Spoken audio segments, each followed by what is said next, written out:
Hello guys, welcome back to a brand new video. In this video we have another election prediction that we're going to do, and for this election prediction it is Donald Trump, the incumbent president for the Republican Party, versus Pete Buttigieg, the Democratic challenger from the Democratic Party. Currently Pete Buttigieg is winning in the key battleground states for the Democratic primary in states like Iowa and New Hampshire, so if he is able to win those states, there is a good chance that he can propel himself to become the nominee for the Democrats, getting over Joe Biden, Bernie Sanders, and Elizabeth Warren. Currently, he's sitting in fourth place in the Democratic national polls.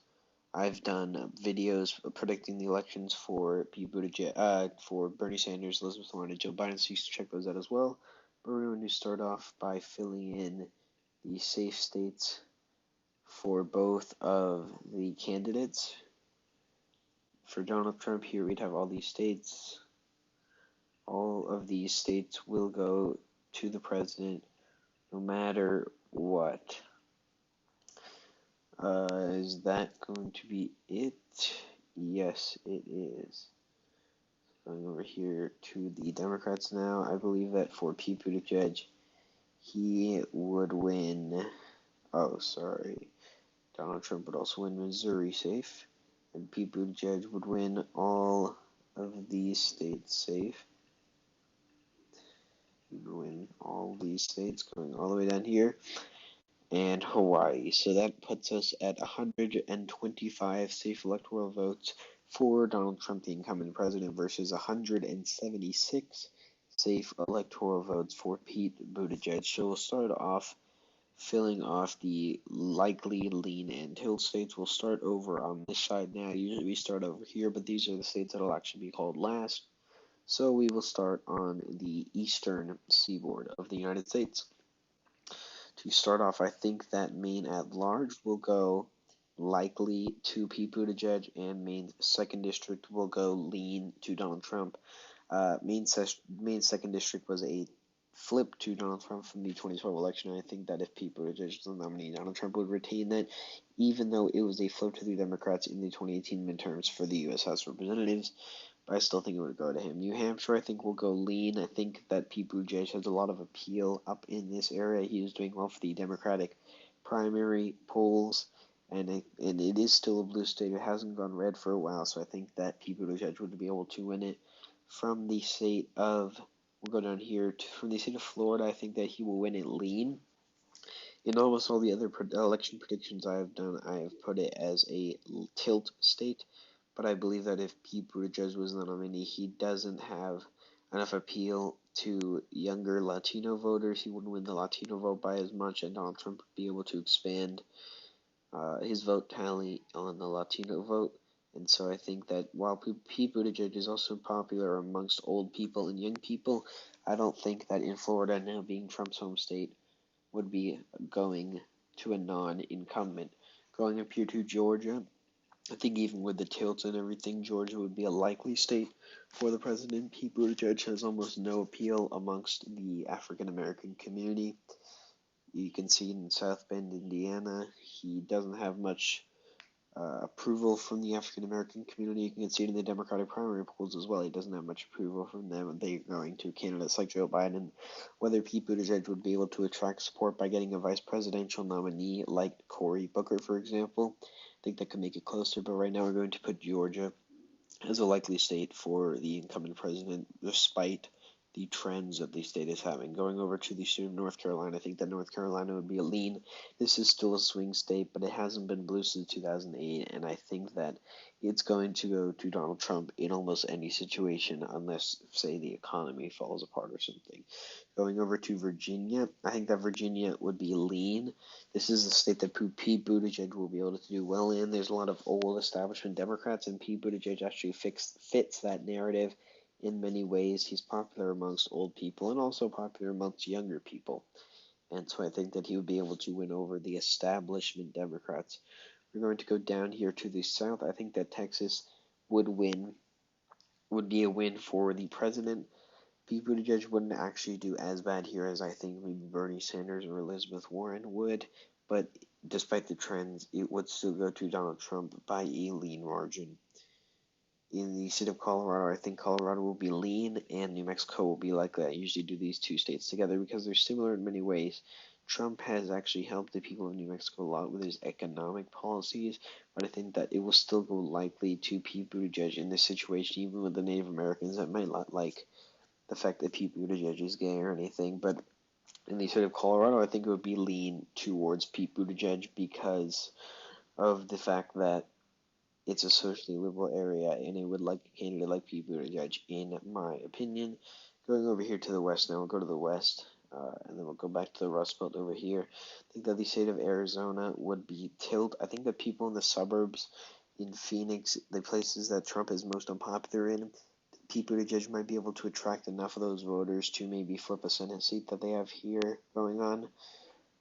But I don't think that in the presidential race he'd be able to flip it. There are trends in the suburbs and with the Latino vote and everything that is trending the state more blue.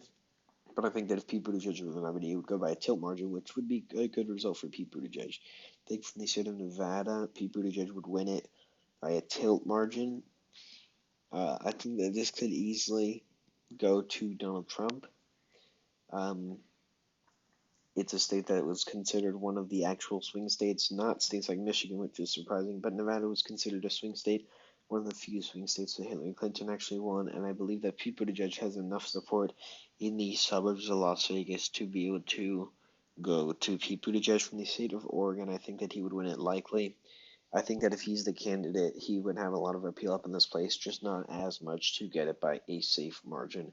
Now, Nebraska's second, let's go away from that. Nebraska's second district, I think, will be a lean margin. There's not much to say about this other than that he's become more Republican since when it voted blue in 2008. Going over to the state of Iowa, I think Iowa will be a lean state. Because of the fact that Pete Buttigieg is doing well here in the Democratic primaries. He spent a lot of time here, and he would be able to make this state closer than it was in 2016, but not too close. I think from the state of Pennsylvania, we'll go down over the Rust Belt over here.